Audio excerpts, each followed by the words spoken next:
Khanna. Congressman, nice to see you. Thanks for coming on this Saturday evening. We sure have a lot to talk about. And I want to start with this alleged death threat against your own colleague, Congresswoman Ocasio-Cortez. What is your reaction to that? It's shocking and outrageous. As Representative Ocasio-Cortez has spoken truth to power multiple times.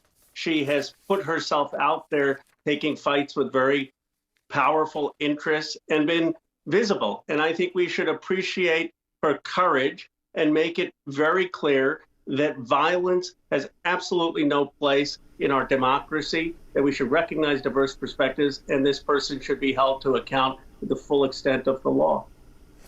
Do you feel safe doing your work at the Capitol now?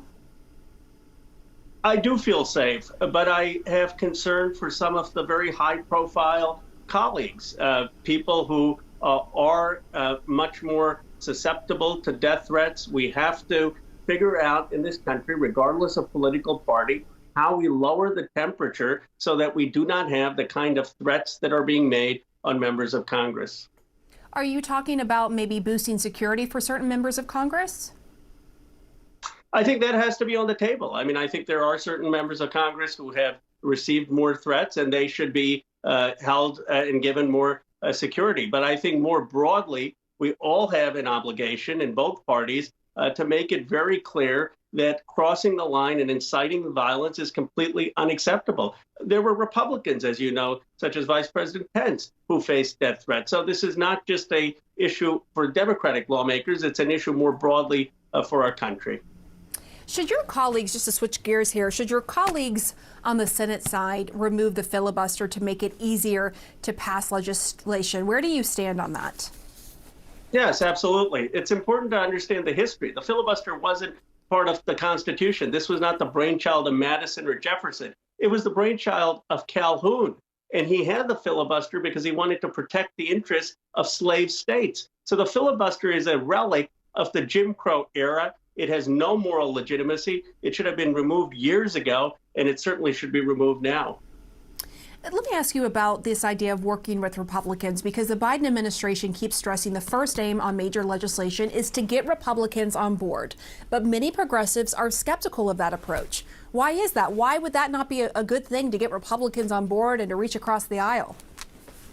It'd be a great thing. And if they support the $2,000 checks and they support a child allowance for kids, which would reduce poverty by 50%, and they support a $15 minimum wage, I'm all for it. They should support it. These are policies that are outrageously popular with the American public. So let's try to get the 60 votes at an initial go-around. But what we shouldn't do is sell out the working class, is compromise working families to try to chase Republican votes if they don't share those values. But you're saying basically if they come to our table, of course we'll work with them, but obviously it will take compromise. Should Democrats compromise? Should you be able to be willing to compromise with the Republicans? And we should be willing to compromise on certain issues, but not on issues that have 70–80% support among the American people. The minimum wage is $7.25. Poll after poll says that Americans want that wage raised. So why should we compromise with elected politicians who are not representing the will of the American public? Now, if there are areas of honest compromise, yes, but not when it comes to issues that have broad public support from Republicans and Democrats. A short time ago, I spoke to Republican Congressman Madison Cawthorn of North Carolina. He voted to decertify the Electoral College results, and I asked him about the legitimacy of Biden's victory. Watch what he said. You wrote this letter and you signed on to it. Can you now say that Joe Biden was duly elected, that he was duly elected in a legitimate election? Because if you want to work together with him, I would think you would need to acknowledge that before you can actually develop a working relationship with the new administration. Absolutely no. So when I contested to the election, that was within the constitutional guidelines that the framers had set up. But after I've done that and the electors and the delegates from each state elected Joe Biden as our president, I respect the office. He is my president, and I want to work with him to make sure that we can bring some meaningful change to the American people, although I think he will disagree with most of my policies.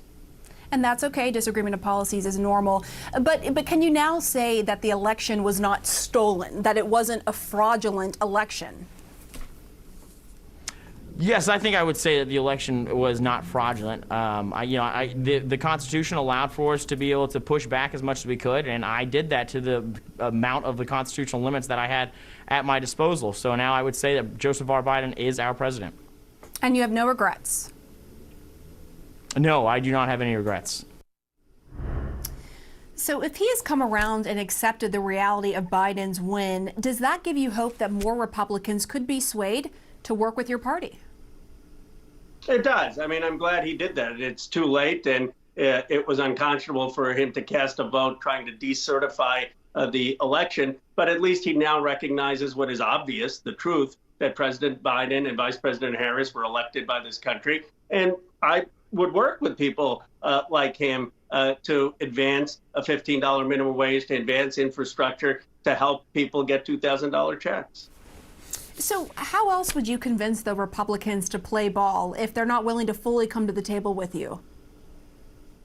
I would say look at what people around this country want. The infrastructure bill is not something that is a Democratic idea. Even Donald Trump proposed it, and your Senate voted it down.